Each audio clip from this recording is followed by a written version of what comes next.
Hi, this is Mike Price from NGWA, and I'm with Jim Butler, the 2020 M. King Hubbert Award winner, who once served on NGWA's Scientists and Engineers Section Board of Directors. Welcome, Jim. Thanks for your time. Well, thank you, Mike. What does it mean to you to win NGWA's highest scientific honor?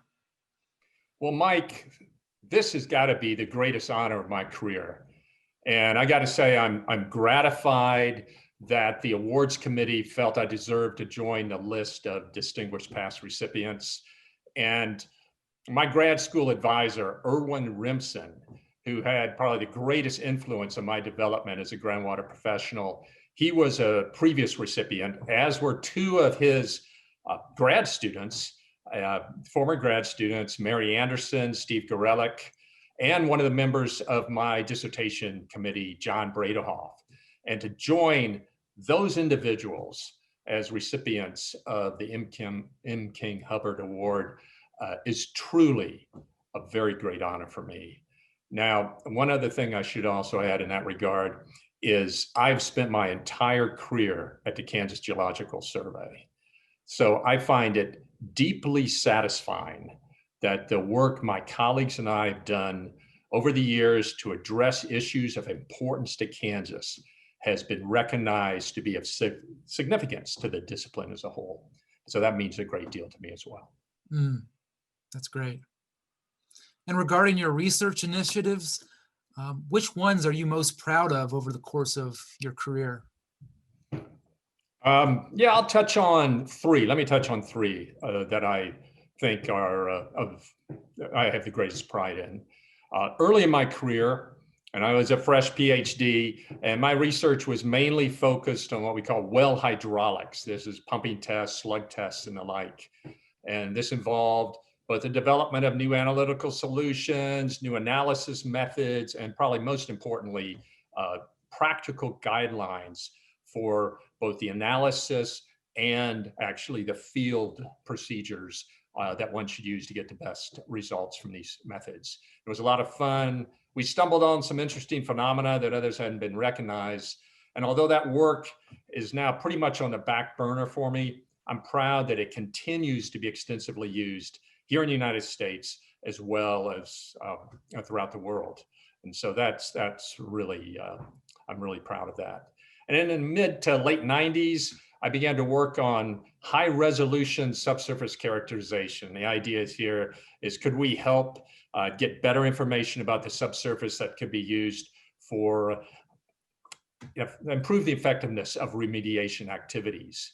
And this led me into direct push technology in the late 90s.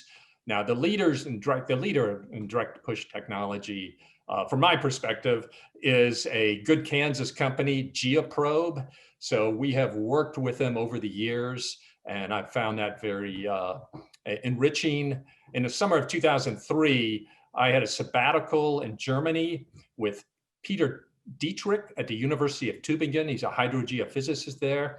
And he and I worked on some new direct push methods. And Geoprobe shipped us some equipment in support of that. And their top technical guy in Europe frequently joined us in the field.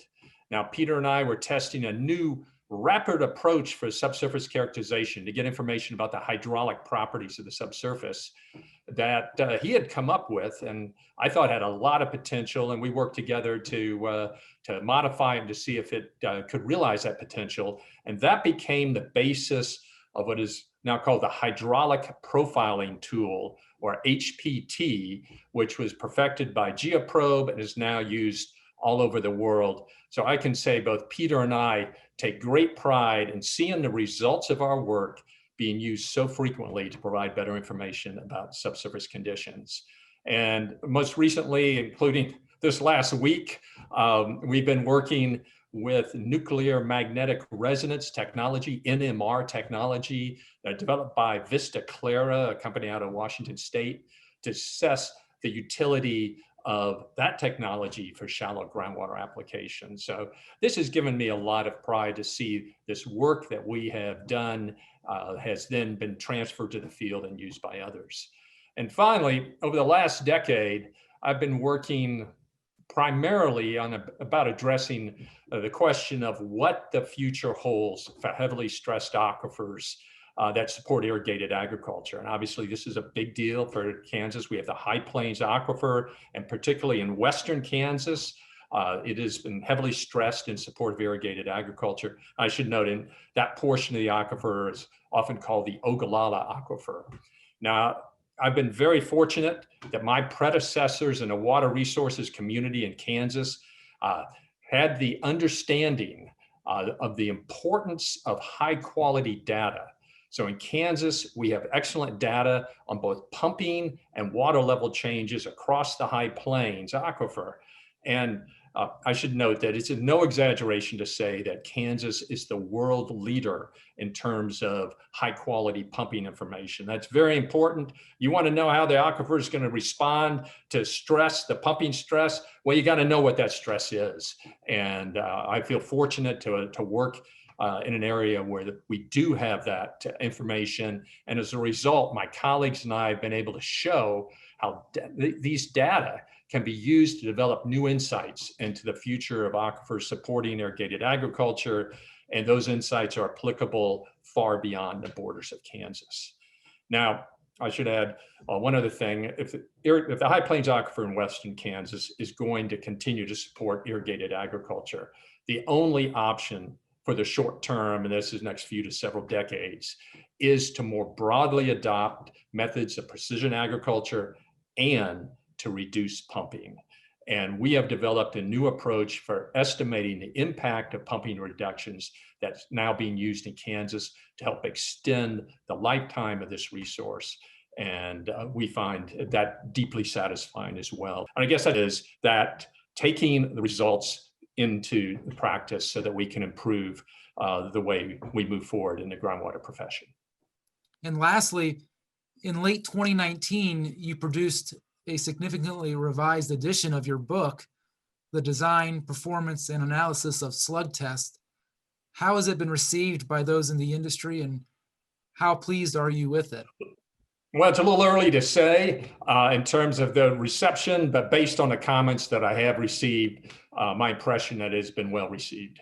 The first edition, frankly, was getting a little long in the tooth.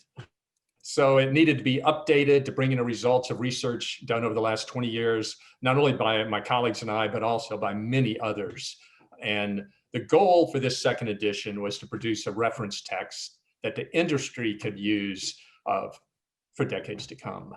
Now, let's face it, the slug test is admittedly not the most exotic research topic out there, but it is a technique that is being used all over the world, and decisions of practical importance are being made on the basis of its results. So my overall goal with both editions was to place this technique on sounder theoretical and procedural grounds. I think I've done so, and I hope the industry thinks as well. And so I have to say I'm pleased with the final product. Well, congratulations on winning the award, Jim, and thanks again for your time today. Well, it's been my pleasure, Mike, and thanks for having me on.